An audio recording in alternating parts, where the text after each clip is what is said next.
lọ́jọ́ sí. Ó ránṣẹ́ ayọ̀ sí Gídíónì.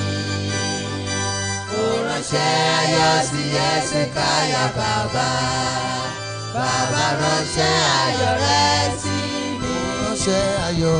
Ó ránṣẹ́ ayọ̀ sí Áánà lọ́jọ́ sí. Oníṣẹ́ ayọ̀. Ó ránṣẹ́ ayọ̀ sí Gídíónì. Ó ránṣẹ́ ayọ̀ sí Ẹsẹ̀káyà bàbá. Bàbá ránṣẹ́ ayọ̀ rẹ̀ sí mi. Jẹ́ kó jẹ́ fún mi. Oníṣẹ́ ayọ̀, oníṣẹ́ ayọ̀. Jẹ́ kó jẹ́ fún mi. Jẹ́ kó jẹ́ fún mi o. Oníṣẹ́ ayọ̀, oníṣẹ́ ayọ̀. Jẹ́ kó jẹ́ fún mi. Jẹ́ kó jẹ́ fún mi. Oníṣẹ́ ayọ̀, Oníṣẹ́ ire. oníṣẹ́ ayọ̀. Oníṣẹ́ ire. Jẹ́ kó jẹ́ fún mi. Jẹ́ kó jẹ́ fún mi. Oníṣẹ́ ayọ̀, oníṣẹ́ ayọ̀. Orúkọ Jésù, Ọlọ́run á gbé ọ̀gá gba ọpẹ́ wa. Adúpẹ́ àánú àtòdọ̀fẹ́ lórí ayé wa. Adúpẹ́ ìpamọ́ àti ìdásí. Adúpẹ́ ààbò rẹ. À ń lọ sínú rẹ, Olúwa bá wa sọ̀rọ̀. Jẹ́ kí òye ọ̀rọ̀ rẹ kó yé wa. Olúwa jára àánú gbà. Jésù Olúwa wa. Àmín. Praise the Lord. Hallelujah. Lónìí a ó máa gbéyẹ̀wò kókó ọ̀rọ̀ tó sọ pé nígbà tí Olúwa bá sọ̀rọ̀. A ó mọ Bíbélì kíkà wá nínú ìwé Sáàmù orí kejìlé ní ọgọ́ta ẹsẹ̀ 11. Ọlọ́run ti sọ̀rọ̀ lẹ́ẹ̀kan.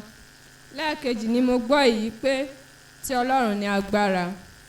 Hallelujah. Amen. Bí a bá kíyèsí ibi tí a kà yìí, Bíbélì sọ pé Olúwa ti sọ̀rọ̀ lẹ́ẹ̀kan.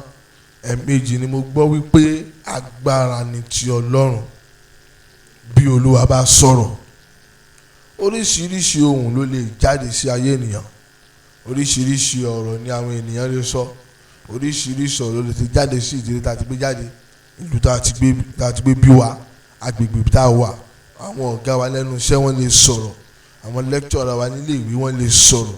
Ṣùgbọ́n tí Olúwa bá sọ̀rọ̀, bí Olúwa bá sọ̀rọ̀ kò sẹ́ni tó lè yí padà. Bí Olúwa bá sọ̀rọ̀, ọ̀rọ̀ Olúwa nìkan ni àkójá ló ní agbára tí kò sẹ́ni tó lè dí lọ́wọ́. Bí Olúwa bá sọ̀rọ̀, lónìí mo gbàdúrà wípé Ọlọ́run yóò sọ̀rọ̀ ìtura sí ayé wa. Olúwa yóò sọ̀rọ̀ ìdáǹdè. Olúwa yóò sọ̀rọ̀ ìwòsàn. Olúwa yóò sọ̀rọ̀ ìgbéga. Ọlọ́run yóò sọ̀rọ̀ ìtúsílẹ̀. Onísáàmù sọ pé nígbà tí Olúwa sọ̀rọ̀, ó ní ẹ̀ẹ̀kan ni Olúwa sọ̀rọ̀. Ẹ̀ẹ̀mejì ni mo gbọ́ wípé agbára ni ti Olúwa. Mo gbàdúrà pé lónìí Ọlọ́run yóò sọ̀rọ̀ ìyanu sí ayé wa. Bí ènìyàn bá ń la oríṣiríṣi àwọn nǹkan kọjá, bí ìṣòro ni, ìdààmú ni, oríṣiríṣi ni, a gbọ́dọ̀ mọ̀ wípé ohùn Olúwa ló lè mú kúrò. Lónìí àwọn olóṣèlú wa wọ́n bẹ ní ìgboro, wọ́n sọ̀rọ̀ ẹ̀dàn, wọ́n dànù fún wa, wọ́n làwọn ò ṣe báyìí, wọ́n làwọn ò ṣe tọ̀hún, wọ́n ní báyìí làwọn fẹ́ ṣe. Ní àkótán ẹ̀ rí i pé wọn ò ṣe nǹkan kan, á rí i pé irọ́ ni wọ́n pa, á rí i pé wọ́n ti ta àwọn ènìyàn jẹ. Ẹlòmíì ní àwọn oríṣiríṣi àwọn ìbò tá a ti dì sẹ́yìn, ohun tó mú kí ẹlòmíì ó dìbò fún ìjọba tó wà níbẹ̀ ni wípé wọ́n sọ oríṣiríṣi pé àwọn ó sọ epo di iye kan, àwọn ó ṣe kinní kan, àwọn ó ṣe pé tẹ́gbẹ́ òníkan ẹlòmíì ti gbàgbọ́ pé bí wọ́n láwọn ó ṣètò ààbò tó nípọn lórílẹ̀ Nàìjíríà. Bó ti ẹ̀ ṣètò ètò ààbò yìí náà ni ìyẹn náà tó iṣẹ́ àti ètò ààbò àti ọrọ̀ ajé kò sí ètò wọn rí ṣe. Nítorí pé ènìyàn ni wọ́n tí wọ́n ní wọ́n sọ Ọlọ́run nìkan ló ní final say lórí ayé ènìyàn. Ọlọ́run nìkan ló ní agbára láti sọ̀rọ̀ tí kò sẹ́ni tó lè yí padà. Bí Olúwa bá sọ̀rọ̀, bí Olúwa bá sọ̀rọ̀ ta ló lè dá dúró? Bí Ọlọ́run bá sọ̀rọ̀ gbogbo nǹkan ló gbúdọ̀ tẹríba. Bí Ọlọ́run bá sọ̀rọ̀ èèyàn gbúdọ̀ gbọ́, èèyàn gbúdọ̀ tẹ̀lé, èèyàn gbúdọ̀ gbọ́ ohùn Olúwa, èèyàn gbúdọ̀ ṣe tó Olúwa wí. Bí Olúwa bá sọ̀rọ̀ àwọn nǹkan tí a dá, àwọn nature, koríko ni, ẹranko ni, adìyẹ ni, gbogbo tó kò lè jẹ́, àwọn náà gbúdọ̀ gbóhùn Olúwa nítorí pé Olúwa ti sọ̀rọ̀. Ẹ jẹ́ ká lọ sínú ìwé Psalm 29 ká gbọ́ nǹkan tí Bíbélì sọ nínú ìwé Psalm 29. Àwọn kà láti ẹ̀kíní sí ẹsẹ̀ tó parí ká gbọ́ tó Olúwa sọ. nínú Psalm 29 yóò dára fún wa lórúkọ Jésù. àmín. Ẹ fi fún Olúwa ẹ̀yin ọmọ àwọn alágbára, ẹ fi ògo àti agbára fún Olúwa, ẹ fi ògo fún Olúwa tí ó yẹ fún orúkọ rẹ̀. Ẹ máa sin Olúwa nínú ẹwà ìwà mímọ́. Ohùn Olúwa ń bẹ lórí omi púpọ̀, Ọlọ́run ògo ń sán àrá. Olúwa ń bẹ lórí omi púpọ̀, ohùn Olúwa ní agbára, ohùn Olúwa ní ọlá ńlá, ohùn Olúwa ń fa igi kédárì ya. Lóòótọ́ Olúwa ń fa igi kédárì Lẹ́bálónì ya, ó mú wọn fò pẹ̀lú bí ọmọ màálù. Lẹ́bálónì òun Síríónì bí ọmọ àgbáǹréré. Ohùn Olúwa ń yà wọ iná, ohùn Olúwa ń mì aginjù, Olúwa ń mì aginjù Kádésì. Ohùn Olúwa ni ó mú abo àgbọ̀nrín bí, ó sì fi igbó dídí hàn, àti nínú tẹ́ḿpìlì rẹ̀ ni olúkúlùkù ń sọ̀rọ̀ ògo rẹ̀. Olúwa jókòó lórí ìṣàn omi, nítòótọ́ Olúwa jókòó bí ọba láéláé.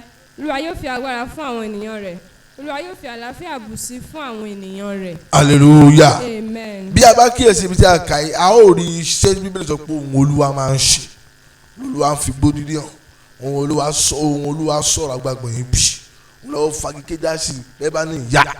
so ohùn Olúwa kò sí nǹkan tí ò lè ṣe. ohun tó nílò ní ayé rẹ ni bí kọ́lọ́run ó sọ̀rọ̀ sí ayé rẹ. ọ̀pọ̀lọpọ̀ wa ìdí tó yẹ kí ayé wa fi wà lójú kan tí ó fi tẹ̀síwájú pé a ò tí ì gbọ́ ohùn Olúwa, nítorí pé Olúwa ò tí ì sọ̀rọ̀ sí ayé wa. àwọn ènìyàn lè ti promise wa kan sọ oríṣiríṣi, wọ́n wà limited, ṣùgbọ́n tí Ọlọ́run bá sọ̀rọ̀ sí ayé wa nǹkan máa yí padà. bí Ọlọ́run bá sọ̀rọ̀ sí ayé wa nǹkan máa lọ sí òkè. ohun tí Olúwa ti fọ̀ láti 2000 sẹ́yìn nínú ìwé ìfihàn bí yóò sì ṣe ní ìgbà ìkẹyìn oríṣiríṣi kan yóò máa ṣẹlẹ̀. ohun náà ló ṣiṣẹ́ lónìí tí kò sẹ́ni tó lè yí padà nítorí tó Olúwa bá sọ̀rọ̀. ọgbọ́n ìmọ̀ òye ènìyàn ò lè dá ohùn Olúwa dúró pé kó má ṣẹ. ọgbọ́n ìmọ̀ àti àkójọpọ̀ èrò ènìyàn kò lè dí ohùn Olúwa lọ́wọ́ kó má wá sí ìmúṣẹ, kò lè dènà ohun tí Olúwa sọ. gbogbo àwọn sáyẹ́nsì gan wọ́n tún ń gbìyànjú ni láti mú Olúwa ṣẹ. bí wọ́n ṣe ń pariwo lónìí tí ẹ̀ṣẹ̀ ń di púpọ̀, tí ìfẹ́ àmì èèyàn nínú Olúwa tó ń dínkù, síbẹ̀síbẹ̀ ohùn Olúwa sì ń ṣiṣẹ́ agbára, ohùn Olúwa sì ń dáǹdè. ìfẹ́ kátàdé kìí sí àwọn nǹkan kan tó máa ń ṣẹlẹ̀ bí Olúwa bá sọ̀rọ̀. àwọn nǹkan kan tó lè ṣẹlẹ̀ nígbà tí Ọlọ́run bá sọ̀rọ̀. ohun àkọ́kọ́ ni wípé ìlànà a máa yí padà tàbí kí a dá ìlànà dúró bí Ọlọ́run bá sọ̀rọ̀. lára àwọn nǹkan tó máa ń ṣẹlẹ̀ ni pé ìgbékalẹ̀ lè yí padà. protocol must bow when God speak. ìgbékalẹ̀ àti ìlànà báyìí la ṣe fẹ́ ṣe, báyìí la ṣe fẹ́ rìn. bí Ọlọ́run bá ti sọ̀rọ̀ ó lè yí padà. bí wọ́n ti ń ṣe níbi iṣẹ́ ti wá rèé, bí wọ́n ti ń ṣe ní kọ́ńpìnì wa rèé. bí Ọlọ́run bá sọ̀rọ̀ sí ayé ẹnìkan pé ibẹ̀ yẹn ṣe ó máa rọ̀ ẹ́ lọ́rùn, wọ́n ó sì torí tiẹ̀ yí òfin àti ìgbékalẹ̀ wọn padà torí pé Olúwa ti sọ̀rọ̀. ẹ jẹ́ ká wo ìwé Genesis orí 29 a ó ka ẹsẹ̀ kìíní títí dé ẹsẹ̀ 6 ká gbọ́ ohun tí Olúwa sọ ní ibẹ̀. Ìyàn kan sì mú ní ilẹ̀ náà lẹ́yìn ìyàn tí ó tètè kọ́ mú ní ọjọ́ Ábúráhámù. Ísákì sì tọ̀ Ábímẹ́lékì ọba àwọn ará Fílístínì lọ sí Gérárì. Olúwa sì farahàn, ó sì wí pé, má ṣe sọ̀kalẹ̀ lọ sí Íjíbítì, jókòó ní ilẹ̀ tí èmi ó wí fún ọ. máa ṣe àtìpó ní ilẹ̀ yìí, èmi ó sì pẹ̀lú rẹ, èmi ó sì bùkún fún ọ. Nítorí ìwọ àti irú ọmọ rẹ ni èmi ó fi gbogbo ilẹ̀ wọ̀nyí fún. Èmi ó sì mú ara tí mo bú fún Ábúráhámù bàbá rẹ ṣẹ. Èmi ó sì mú irú ọmọ rẹ bí sí bí ìràwọ̀ ojú ọ̀run. Èmi ó sì fi gbogbo ilẹ̀ wọ̀nyí fún irú ọmọ rẹ, àti nípasẹ̀ irú ọmọ rẹ ni a ó bùkún gbogbo orílẹ̀-èdè ayé. Nítorí tí Ábúráhámù gba ohùn mi gbọ́, ó sì pa ìlọ̀ mi, àṣẹ mi, ìlànà mi àti òfin mi mọ́. Ísákì sì jókòó ní Gérárì. ẹ̀ka ẹsẹ̀ 12 àti 13. Nígbà náà ni Ísákì fúrúgbìn ní ilẹ̀ náà, ó sì rí ọrọ̀ ọ̀run mú ní ọdún náà. Olúwa sì bù sí fún un. hallelujah. Ọkùnrin náà sì di púpọ̀, bẹ́ẹ̀ni, ó sì ń lọ síwájú, yes, ó sì ń pọ̀ sí bẹ́ẹ̀ni, títí ó fi di ènìyàn ńlá gidigidi. hallelujah. Amen. Bíbélì sọ pé ní ọdún tí ìyàn mú tí òjò rọ̀ ní ilẹ̀ náà ni Olúwa farahàn arákùnrin tí a ń pè ní àìsí pé mọ̀ sá lọ káàkiri mọ́ dààmú ara dúró sí gárà yìí náà, gárà tó wà dúró síbẹ̀, ibẹ̀ ni mo ti máa bùkún ẹ, ibẹ̀ ni màá ti gbé ẹ ga, ibẹ̀ ni màá ti ṣàánú rẹ, ibẹ̀ ni màá ti mú ọ̀rọ̀ tí mo sọ fún bàbá rẹ, ibẹ̀ ni màá ti mú ṣẹ nínú ayé ti tiẹ̀. Bíbélì sọ pé arákùnrin náà sì gbọ́rọ̀ ó sì dúró. Bí Olúwa bá sọ̀rọ̀, àwọn nǹkan téèyàn rò pé ó yẹ kó rí ó lè má rí bẹ́ẹ̀. Bí Ọlọ́run bá sọ̀rọ̀ ohun téèyàn rò pé kò ní rí ó lè rí bẹ́ẹ̀.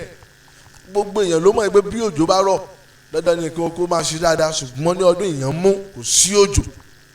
Ọlọ́run sì sọ fún Isaac pé dúró sí ilẹ̀ náà, gbàgbé pé kò sójò, èmi ni mò ń kọ́ńtró òjò, èmi ni mò ń ṣàkóso ohun tí ó wà ohun tí ò ní sí, èmi ọwọ́ mi ni ìkáwọ́ mi ni gbogbo rẹ̀ wà. Ọlọ́run sọ bẹ́ẹ̀ fún Isaac, ó sì dúró. Ní ẹsẹ̀ kejì rẹ̀ mílíọ̀nù pé ní ọdún náà yẹn tí èèyàn mú tí àwọn èèyàn ń pariwo kò sí, bí irú àkókò báyìí tí oríṣiríṣi ń ṣẹlẹ̀ lórílẹ̀‐èdè àgbáyé, tí ọ̀pọ̀lọpọ̀ ti sọ iṣẹ́ nù, tí ọ̀pọ̀lọpọ̀ tí a ti gbaṣẹ́ lọ́wọ́ ọ̀pọ̀lọpọ̀ nítorí pé kí ni kò sí àwọn èèyàn láyè lọ síbi iṣẹ́, àwọn economy wọ́n ti dorí kodò. Síbẹ̀síbẹ̀ bí Ọlọ́run bá sọ̀rọ̀ sí ayé rẹ, ọ̀nà lè là fún ẹ. Ẹni tó ti ń wáṣẹ́ láti ọjọ́ tó ti pẹ́, nígbà tí economy ti ń búùmù tí gbogbo kan lọ déédéé tí ò rí ní àkókò lockdown yìí, bí Ọlọ́run bá sọ̀rọ̀ sí ayé rẹ lè gba àyípadà, ayé rẹ lè gba ìgbésókè, ayé rẹ ó lè mú ohun ọ̀tun jáde wá. Nínú ìyàn ní Isaac ló fúrúgbìn bẹ́ẹ̀ bó ti kórè 100 ní ọdún náà, nítorí pé Olúwa ti sọ̀rọ̀. Yóò dára fún wa lórúkọ Jésù. Ohun tá a nílò.